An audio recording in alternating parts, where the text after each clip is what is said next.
let's go back to what happened in Minneapolis, because it's very relevant to the kind of trial that these guys had to face and wear.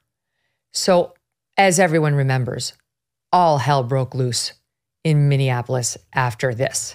And you do make the point in the film, and this to me was one of the most relevant points. It was an election year. We were months away from President Trump running for re-election. Love him or hate him, one of the most divisive figures in recent memory in America.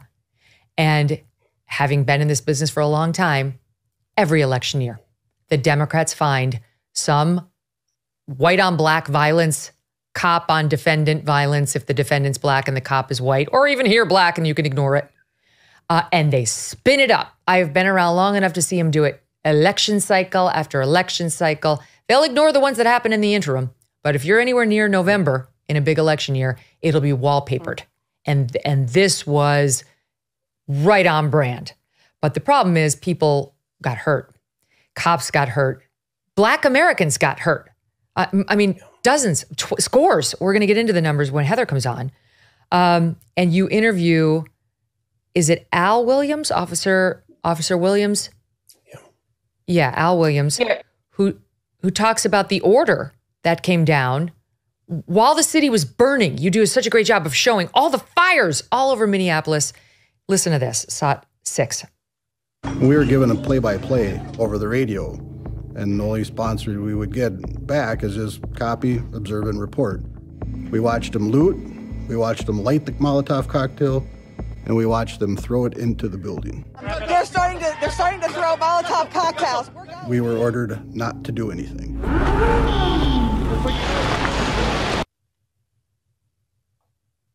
And then, I mean, this is so relevant to our audience, and you forget, because so much chaos ensued. The third precinct, the fall of the third precinct, the police precinct at the center of this controversy was allowed by the local officials to fall, to burn, to be destroyed.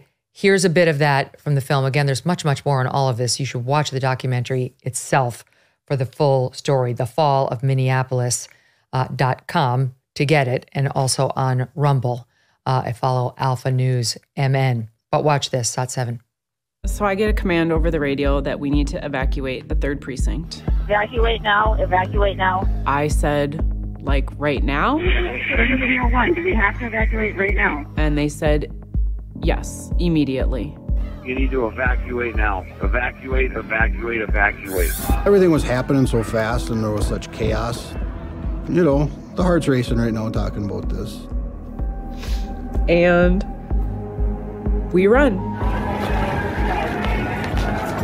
We run with our belts on and 50-some people and 3 SWAT teams, and we get to the fence. We can't get out. We gotta go where you're sitting ducks here.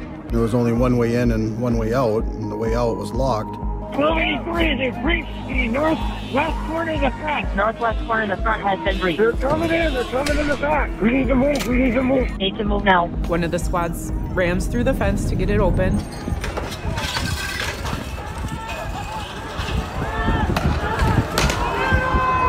I remember looking through the rearview mirror as we left. It looked like a zombie movie. They all just rushed to the fence and started climbing the fence, and they caused the fences to collapse, and then they just all rushed the precinct. But as I got maybe a quarter block away, I realized that not everyone was in vehicles. They were running basically for their lives at that point because they just left them basically with no plan of attack or no plan of exit from the precinct. Oh, so disturbing, Liz. Why? So why? Why did that happen? You know, I say, Megyn, that we had the perfect people in the perfect positions in Minnesota for this to be allowed to play out. Amazingly, many of these politicians were reelected after all of this. But I will say it was impossible not to be affected doing these interviews, conducting these interviews over the course of those weeks we did here in Minneapolis, because even years later, these officers are so affected by what they had to go through, basically served up to this angry mob by their, so-called leadership. So that was really, really troubling. I mean, we felt honored that they trusted us to get this story right, but really just, it was heartbreaking. I think every single person we interviewed for the film broke down. And that, in this business, that doesn't happen all the time. But, the emotion, I think we wanted to portray that as well, because Minneapolis lost some of the best police officers through all of this. And you don't really see light at the end of the tunnel. You don't know how the city can recover. And nobody's been held accountable for any of that, for anything that those officers had to go through, basically running for their lives from the precinct after they allowed to just surrender it to the mob. You gotta, if you're not watching this on YouTube, you should go back and check it out on YouTube, because you see the video clips of the people throwing rocks at the police cars, throwing Molotov cocktails at the police cars, and half the cops were on foot running. And the film points out they were denied riot gear. They were in the middle of a war zone, and they were told no riot gear. That they thought it would be an escalation, so you can have a helmet, and that's it. And one of the officers you interviewed was saying, we went out, a bunch of us would get hurt, we'd go back in, more would come out, hurt, injuries of the cops, back in, sent back out without the proper gear. This is the aftermath here at Precinct 3, which was given up. I was told that this is very insurrection-y, right? Like to take over a police precinct and basically set it on fire, absolutely ruin it, but only if you are, I guess, a Trump supporter in Washington, because otherwise, burn, baby, burn, JC. You look at this, it's got to make you angry. It's got to make you angry as a former police officer to see what they were allowed to do. Yeah, it does. And then the worst part about it, and I hate to say this, but almost the expected part, is that there's this void of leadership.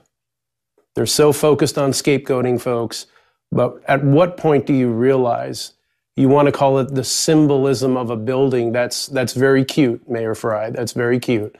Good for you and your staff for writing it that way. But think of the message that you've just sent to everyone who lives here. If the police cannot protect themselves, what are they going to do for me? And just think of the vulnerability that people now have.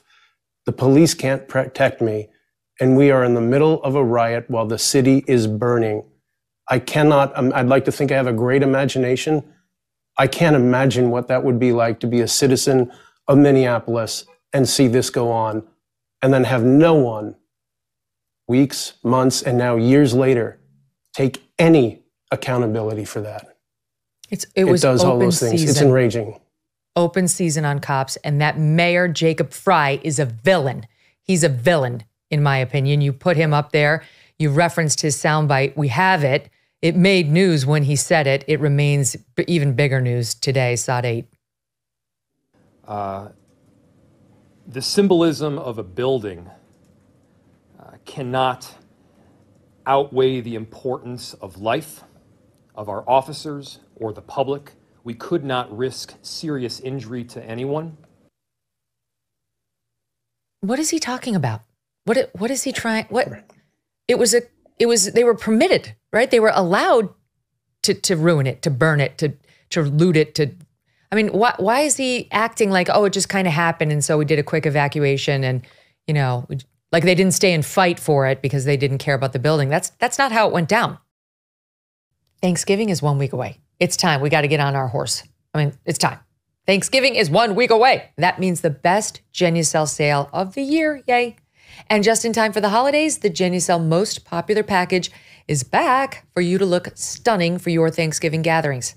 And with the brand new Genucel 3 also included, you could look 10, 15, even 20 years younger with the best natural skincare anywhere. This is one of the things I love about the Genucel products. They're not riddled with like weird perfumes. They're clean. The packaging is lovely. It's elegant. They don't overwhelm you with a bunch of scents and all that stuff. Sunny from Rockford, Illinois knows. She wrote in, I will give Genucel 5 stars because the products they send do exactly what they promise to do. It's working. Take advantage of the Genucel best sale of the year and say goodbye to fine lines, crow's feet, bags and puffiness, laugh lines, and dark spots. Look and feel your absolute best or you get your money back. No questions asked. Go to Genucel.com/MK podcast for better than 70% off on Genucel's most popular package with Genucel 3 and Dark Spot Corrector. And for results in 12 hours or less, you get the immediate effects product included for free. Genucel.com/MK, Genucel.com/MK podcast. If you could include MK podcast, that would let them know that you heard of us here. And go there now for a free upgrade to priority shipping. GENUCEL.com/MK podcast. Hey, thanks so much for watching. If you like what you just saw, hit the subscribe button for more clips and full episodes.